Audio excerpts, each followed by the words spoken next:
Hey guys, what is up? Welcome back to my channel. It's Berlin. Hope you're all having a great week so far. Sorry I've not uploaded in a couple of days. Honestly, there's just not that much kind of beauty guru tea going on at the moment. You know, we've had a lot of new releases makeup wise, but not much tea. But today we are going to do yet another video about Jeffree Star. Recently, Jeffree Star uploaded a video of himself and India Ferrah. I don't know if you guys saw it, but I did watch the video. India Ferrah is of course from Drag Race. She was on All Stars season 5. To be honest, I watched it, but India for me just isn't one of the queens that's one of the most memorable ones from All Stars or from Drag Race in general. If I'm honest with you, you know, everybody remembers queens like Miss Vanjie because she's got the catchphrase. You know, if you haven't got something, I feel like if you haven't got something that's kind of gimmicky or really stands out, then people tend to kind of forget you, if I'm honest. India Ferrah is one of those queens that I think a lot of people just kind of forgot about. It's not like the Trixie Mattel or the Katya, you know, or bloody Sharon Needles or anything, you know. She's not the most memorable queen. Jeffree Star uploaded this video with India Ferrah doing his makeup with the Blood Money palette. Now, the Blood Money palette is still not sold out, which is rare for Jeffree Star Cosmetics because normally when they put a palette out, it will be sold within the first day or the first 2 days. It's gone. I remember when they put up the Jawbreaker palette, this collection, this sold out. Like, I remember I bought it and then like I think within a couple of hours it was sold out, gone. So the video with India Ferrah, now this video didn't even get 1 million views, which is really piss poor when you consider that Jeffree Star's got something like 17 million subscribers. For this video to not even get 1 million views in its first few days, that's really quite piss poor. Then when you look at James Charles' most recent upload, which was James Charles doing makeup on Lil Nas, it's a fantastic video. Please go and watch it, go and check it out if you haven't. It's fun, you know, it's just entertaining. But James Charles' most recent video, oh, sorry, my wig is trying me.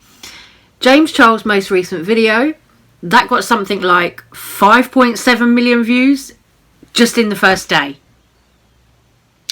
Tells you something. I think that really tells you who is more well loved at the moment. You know, last year of course James Charles had that kind of fall when Jeffree Star tried to sabotage him, but this video that James has just done, 5.7 million views. At the time of me making this video, it had 5.7 million views, and that was, like I said, the first day. Jeffree Star's video flopped, absolutely flopped. And to be honest with you, this whole Blood Money launch and release has been a complete flop in terms of like Jeffree Star Cosmetics and Jeffree Star. It's been a complete flop. One other thing that I was going to say about this is I noticed on their Instagram the other day, Jeffree Star Cosmetics put up, oh yeah, don't forget to tag us in your Blood Money looks. But what's interesting about that is if you go onto Beautylish and try and place an order for the palette, which I did like a little test because I wanted to see if what people were saying was true. If you go on Beautylish and try and do a test order for the Blood Money palette, put it in your cart, whatnot, when you click to go through to checkout, it tells you that the palette won't be out for delivery until at least the 23rd of November. But in our case, for people like me over here in the UK, it was coming up with something like December. So people can order the palette, but they can't actually have it delivered yet. So they can't do looks with the palette and tag the brand in it because they don't have the palette yet in their hands. So they're ordering it, but no one's got it to do any looks to tag the brand with. Shit show. Honestly, I think Jeffree Star is starting to feel the pinch now. I think he's starting to sweat a little bit because really he's not putting out much on social media. He's just kind of avoiding it. And also just the fact that this collection hasn't sold out nothing from this collection has sold out. I think that's kind of scaring him a little bit. And also the fact that his videos are completely flopping. Like, let's compare the views that he got when he did his collaboration with Trixie Mattel to the collaboration he's just done with India Ferrer. Like, it is a big difference. But it shows you how much he's flopped in the space of like the last year, the last few months. Like, when I actually looked at some of his old videos, looked at the amount of views that he got on them, and looked at what he's getting now, it's a hell of a difference. You can try and make excuses. You can make like all the excuses you want. You can say, oh, it's because of the pandemic, that's why his collection's not selling. But look, loads of people are just buying PlayStation 5s and they're like £500. So I don't necessarily think it is about the pandemic. I think it's just because that palette is tacky as fuck. Seriously, like, you know, I normally really like Jeffree Star's packaging. I normally think, you know, the packaging is fun. I normally think it's just cool. But like, looking at this Blood Money palette, honestly, the whole green, mock croc, mint green, mock croc, crocodile, whatever it is, with that tacky gold Blood Money label, I was like, it's gross. It is gross looking. It doesn't look like a nice luxury thing at all. When I saw it, immediately, the first thing I said was, it looks tacky. If you're trying to promote something called Blood Money as something kind of, you know, luxury or high-end, make it look high-end. It doesn't. It looks cheap and shit. Honestly, it looks like a lot of people are getting very bored with Jeffree Star at the moment. His views have gone way down. You know, his content has been shit recently, if I'm honest. Sorry, just going to be brutally honest. His content has been shit. It's been so boring. You know, when was the last time he sat down and did a review video? Someone else's brand, not his own. You know, when was the last time he went, oh yeah, do you know what, here's this Juvia's Place palette or this Ofra highlighter or whatever, I'm going to sit down and do a review. Anyone? He hasn't done that in forever. All he's done is come out, push his products, just the same as Jaclyn Hill. Come out, push his products. It's fucking boring because, like, it shows me that he doesn't care about the makeup world. It shows me that he only cares about pushing his own products, making his money. That's it. But like, YouTube. These people make money doing YouTube, sitting down doing makeup reviews. So if you're just coming to sell your own products and not do any reviews or tutorials or anything else, then that shows me you really have no passion for makeup and for makeup artistry. Like, James Charles is doing looks, Manny MUA is doing reviews, you know, you've got Nikki Tutorials who's churning out videos with looks and all this good content. But then Jeffree Star, oh yeah, here's my new release. That's it, that's all you get from him. So I think I can understand why a lot of the fans are now completely and utterly pissed off with that.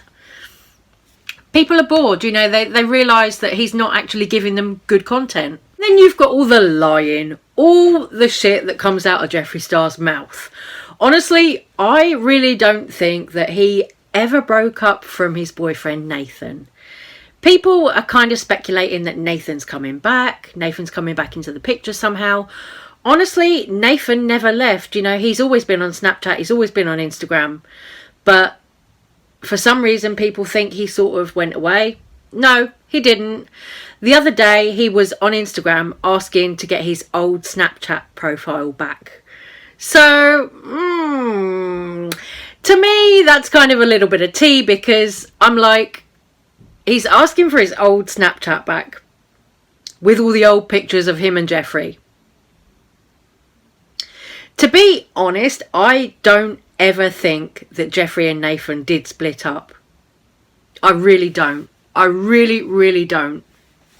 I think that maybe they went on a bit of a break from each other. I don't think they actually split up. I think they went on a bit of a break from each other, maybe. You know, Nathan went and spent some time with his family. But honestly, I think that Jeffree and Nathan will be going off to Jeffree's new house together. This is what I think is going to happen, really.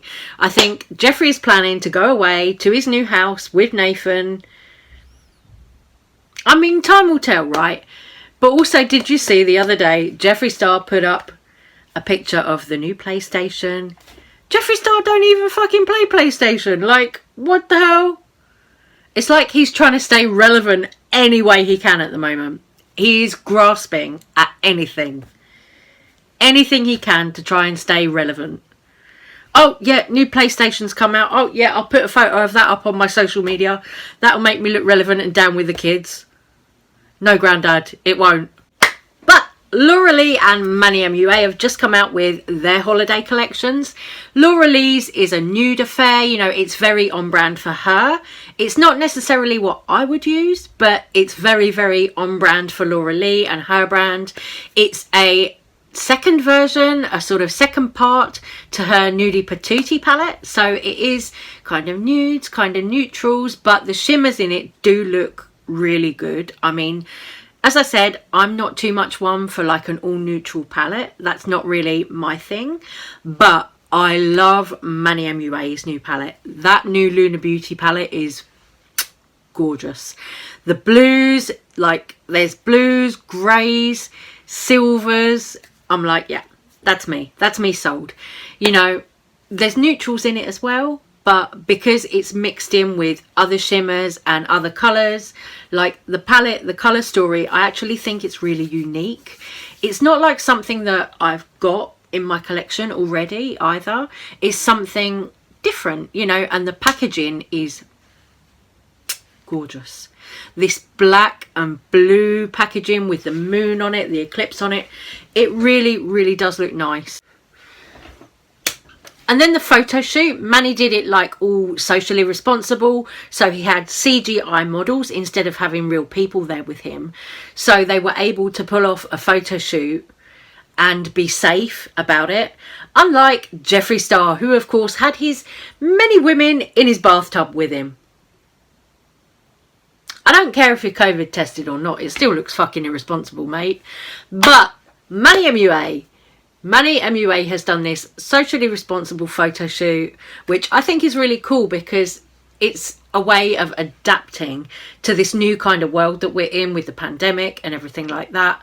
You know, it shows that he's considerate of other people's health, and that's important because, you know, at the end of the day, I've got a family member here with me who we've had to shield because they are susceptible, more susceptible to COVID because of the underlying condition that they've got. So it shows you that, you know, some of these influencers just really don't care about things like COVID and doing their photo shoots and stuff like that, because Jeffree Star had all these people with him. I mean, I don't know, it might have been shot before COVID, but the campaign would have had to have been shot like over a year ago nearly for it to have been pre-COVID, if that makes sense. So he's done this photo shoot during COVID with all these people. I don't know, but anyway, I thought it was great that Manny did it in a socially responsible way. Also, if you look at Laura Lee's promo photos, it looks as though it's just her on her own, which again, like Manny, you know, socially responsible. It's a smart move. Okay guys, with that, I'm gonna love you and leave you. So I'll say take care, stay safe, stay well, and I will see you on the next one. Bye guys.